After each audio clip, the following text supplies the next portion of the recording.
If you're talking about something that is irritating or unpleasant in a direct or even brutal fashion, the audience has every right to turn its head around and look away, not giving any attention to your story. Why should they look at something that is brutal or mean or bad?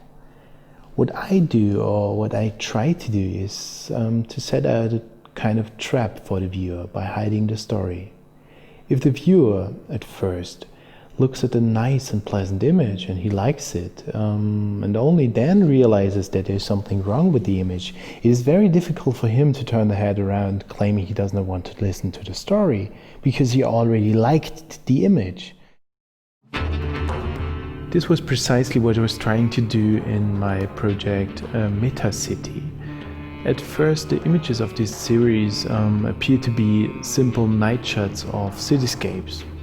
If you look closer, you might find sleeping homeless persons in every image. Sometimes they're very hard to find, almost impossible to find. This always depends on the situation they live in.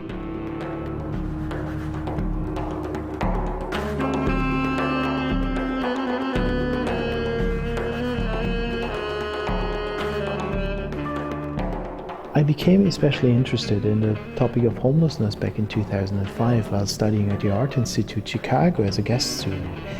I remember wandering around through the nightly city, being deeply impressed by the architecture, and it took me very long till I realized that there were sleeping homeless persons all over the place. And I was deeply shocked because I didn't realize that sooner. So it took me really, literally hours to realize that because I was so impressed by the architecture.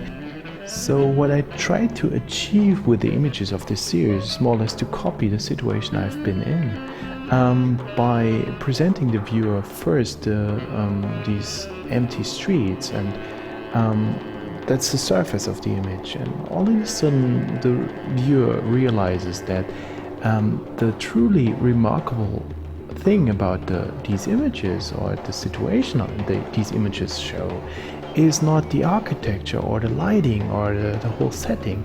It's these sleeping persons that lay around.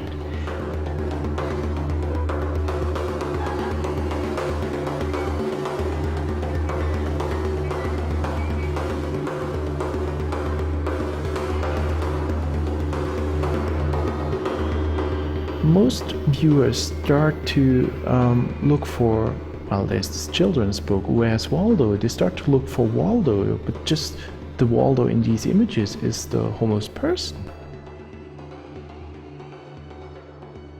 So far the project consists of images I've taken in 3 different cities, Chicago, Paris and Bombay. I would like to include Tokyo and maybe an African city such as Lagos, so even though each of the cities might stand for its own unique economic and social structure, they do share the same problem. And if you regard a single homeless person as the smallest possible form of a slum, it's the problem of slumming these cities share. And that is definitely not a problem of a minority. In fact, to the mid of this century, it's going to be a problem of the majority, because right now, more than 50% of the world population live in cities, and by mid of the century, there's a good chance that more than 50% of this city population lives in slums or on the streets.